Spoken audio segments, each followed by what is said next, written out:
Ask anybody about the west side of Albuquerque and you'll hear the same thing every time. The commute. What about the commute? And it's crazy because this is the most infamous drive in all of Albuquerque. You have one area that is a big suburban feel, a few bridges, and one river to cross. But there's also one thing they won't tell you, and this is the side of town where you're gonna get the most bang for your buck when it comes down to buying a house. And this is gonna be a survival guide, basically telling you how to buy the best house with a bigger lot for the most value without letting the commute drag you down. And I'm gonna tell you who this neighborhood is really a cheat code for, so make sure that you stick around to the end of the video for that. In full transparency, I was born and raised here. My name is Eli. I've been selling houses on both sides of the river for the past few years, and I wanna help you crack the code to living on the west side.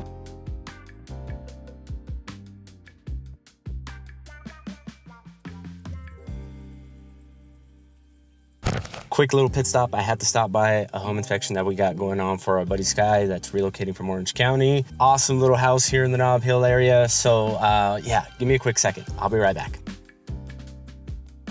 It's always so interesting to see houses here in Nob Hill because they're so unique and they have so many different things that have been done to them throughout the years that they just always kind of raise your eyebrows a little bit. But anyways, why is the west side such a brutal drive, and why do people continue to move to this side of town anyways? And it's quite simple to understand.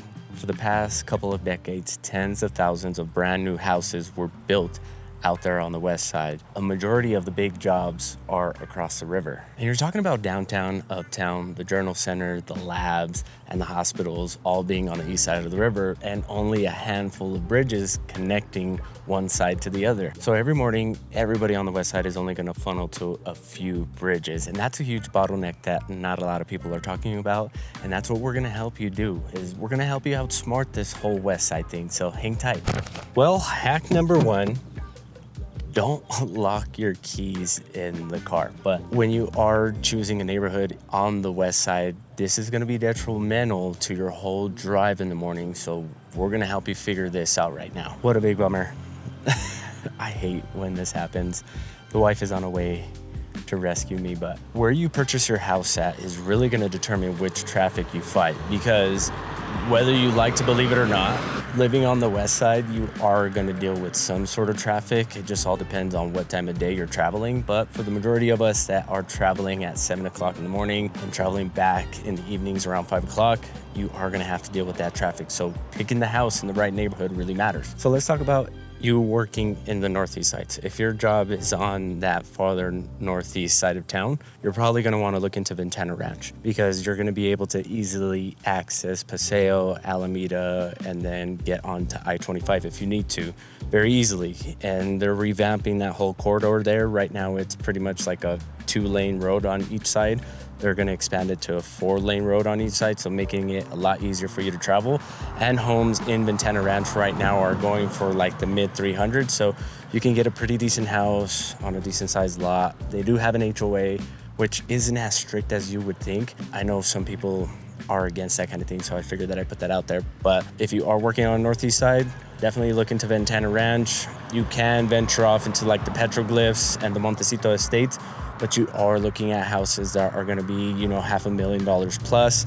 Some homes can creep up into like the $1 million mark, so just be aware of that. Now, I can't forget about you downtown folk and my uptown folk, because if you are planning on living on the west side, just because you can get more bang for your buck, and you want to get the easiest form of travel, if you are going to be working in these areas, highly recommend looking into Ladera or Taylor Ranch, just because of their proximity to Montano and I-40. Like, getting to these two bridges that are going to allow you to cross over to the east side from the west side is pretty easy to do.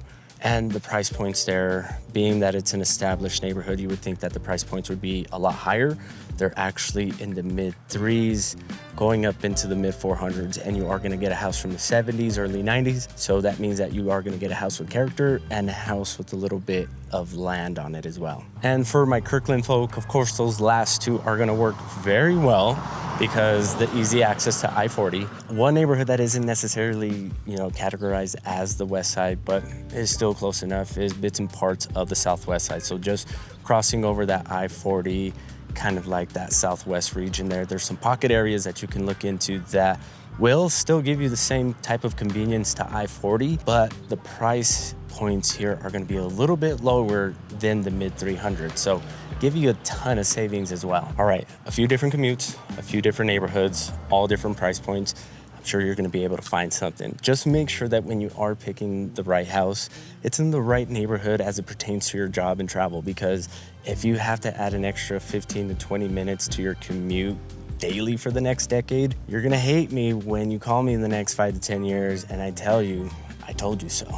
All right, really quick, if this is helping you out in any way, shape, or form, don't forget to hit that subscribe and notification bell down at the bottom. That way you don't miss out on any other videos that we're dropping every week. And if you have any questions that you want me to directly answer for you, that number popping up in the screen is my direct line. Call or text me at any time. And just like my situation here, traveling across the freeway is all about timing. It can be just bad timing when you're traveling across the freeway. And I'll be honest with you, it's pretty predictable. If you're gonna cross a river at any point from 7 to about 8:30 in the morning, you are gonna be dealing with a lot of traffic. Anything before that, it's like non-existent, I'll just be honest with you. And then of course you have that evening traffic with everybody heading back home to the west side at 4:30 till about 6 o'clock. And it really isn't like a constant thing. It starts to taper as you get closer to that late morning and to that late evening. So just be aware that, yes, you are gonna deal with traffic, but there is ways to avoid it, and it's all about timing. So the hack is simple on this one here. If you can, what I always recommend is just try to leave 30 minutes early, because if you try to leave 30 minutes from the time that you're actually supposed to be at work or anywhere else on the east side, you're probably gonna be late. And you always wanna account for those random car wrecks that tend to happen from time to time. So those are just a few things to think about. So if you have to be at work by 7, I just generally recommend leaving around like 6:30, 6:10. If you have to be at home by 5 o'clock, maybe that's a different story, right? Because you're gonna have to get with your boss. Really, just getting to places on time, just make sure that you leave about 30 minutes earlier than you expect, just to give you some breathing room. That way you're not rushing in traffic or getting stuck somewhere along the way for too long. It's gonna be pretty crazy. I might be able to film this whole video in front of this house as I wait for the keys. So appreciate you hanging out.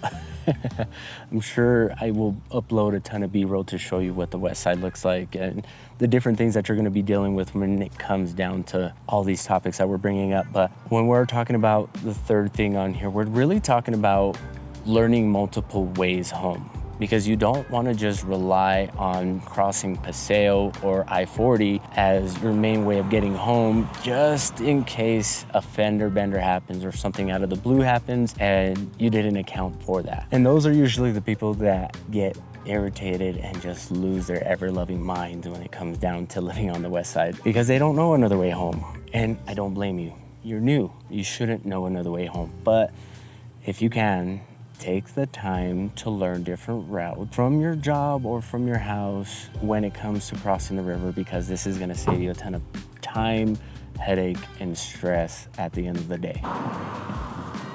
Thanks, honey.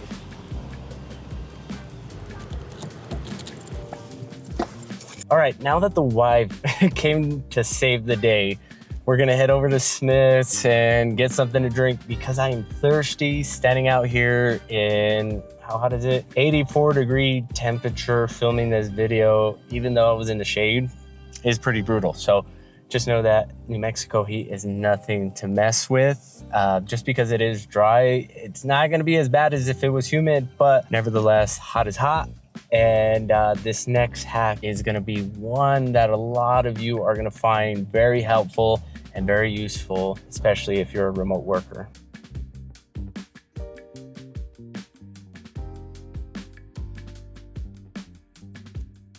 All right, well, if you're a remote worker, you're gonna find that living on the west side is literally a cheat code, because everything that makes living in Albuquerque cheaper is on the west side. And the real tax comes with having to travel across that river twice a week if you really have to, versus having to travel every day.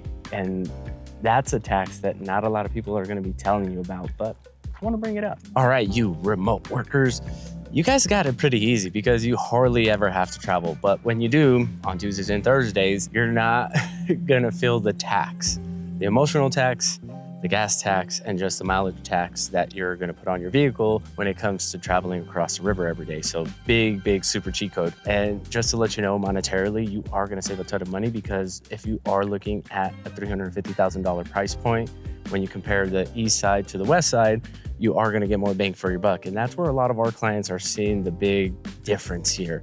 Because when they are relocating from the northeast side and they're looking for a house on the west side, they're getting a bigger house and a bigger lot for around the same price that they would pay for in a house that is a little bit smaller and a little older over here on the east side. Which brings us to our next hack, and that's gonna be Eli. How do you find all these great house deals on the west side? And I'm about to let you know. All right, so you're gonna have to know where the value actually lives, right? Because the west side has different tiers when it comes to its price points. Tier number one is mainly the mainstream neighborhoods on the west side, which is Taylor Ranch, Ventana Ranch, Eagle Ranch, Paradise Hills, Petroglyph Estates, Montecito Estates, and then some little parts right next to the river off of Paseo and Coors. So those neighborhoods, they are all priced different. When you are looking in this area, just expect that you're gonna pay anywhere from, the mid to high 300s to the mid 400s. If you happen to go newer, then of course it's gonna be over $500,000, which next to Petroglyph Estates, Pulte is building a brand new community and some other builders are starting to come into the area. Now, a couple things to think about here is that the houses are gonna be different. Some are fully custom, some are cookie cutter. You can be in a cookie cutter brand new subdivision and one street over, there's gonna be houses from the 80s that were custom built that sit on almost half an acre of a lot. So a lot to think about there. Then you have like the middle tier neighborhoods where everybody else is kind of looking like Ladera Heights, Ladera West, and then neighborhoods closer to Coors and I-40. Those neighborhoods there, you can expect to pay like in the mid 300s for a house. If you go past Unser into the newer subdivisions, the houses get a lot bigger. They even have some multi-generational houses, so you can expect to pay up closer to like the mid 400s for a house here. So relatively all pretty much within the same price range. Just be careful of where you're looking at, and we can totally help you out with this. Just call or text me at any time. We can hop on a quick Zoom call. Again, that number popping up on the screen, my direct line. I'd love to chat with you just to figure out which area is gonna best fit your budget, your lifestyle, and your daily commute to work. And just 2 cents, the schools on the west side tend to be relatively higher ranking, just like the schools on the east side. So make sure that you pull all the data on greatschools.org. That way you can understand which one is gonna better fit you and your kiddos' needs. If you got kiddos coming with you, super important. Don't just rely on the bigger names, right? Because there's a ton of opportunities all around the west side that you probably never even would have thought of. And we're gonna close this up by really telling you who should plant a flag over here on the west side.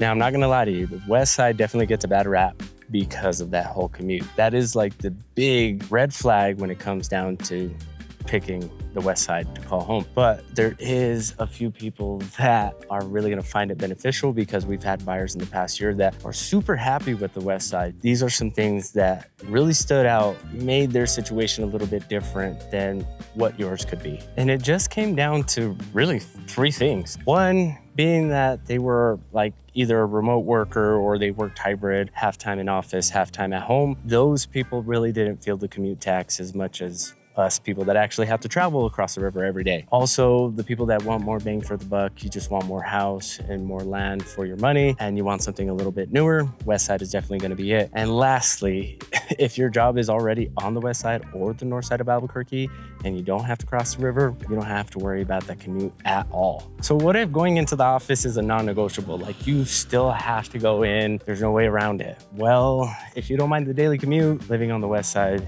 is still a great option, but it may be beneficial for you to look on the east side or maybe in Nob Hill or whatever have you. And it may be worth it to compromise a little bit when it comes to paying a little bit more and getting a little bit less. That way you're not having to drive across the river every day, because it does become taxing, I'll just be honest with you. But if you don't mind it, doesn't bother you at all, then hey, the west side is probably a better fit when it comes down to dollar for dollar. Both sides of town are great, but overall, there's a reason why more people are choosing to live to the west side.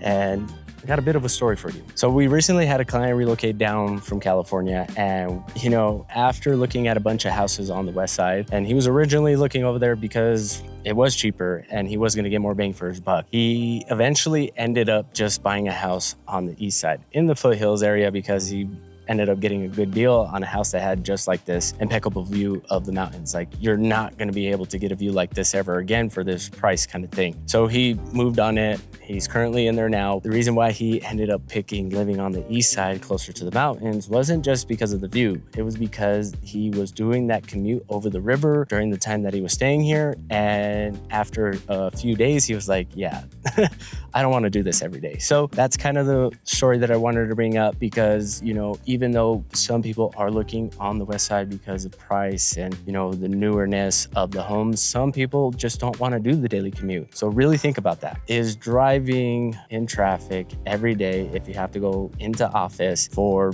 30 to 45 minutes, really going to make or break your whole move? And if you don't mind it, then shoot, we can help you find an awesome house on the west side. Now, it's too damn hot for me to be out here any longer. And as much as I enjoy doing these videos for you, talking about what the great things you can expect when it comes down to living here in Albuquerque, I would love to also connect with you and chat about this potential move. So that number popping up on the screen is my direct line. Call or text me at any time. I'd love to chat with you. I'd love to get on a quick Zoom call just to look at all this, right? Let's look at the different neighborhoods, look at different price points. That way we can make sure we're getting you into the right area. But I hope you have a great weekend. Hit me up if you need anything. I'll talk to you guys on the next video. Peace.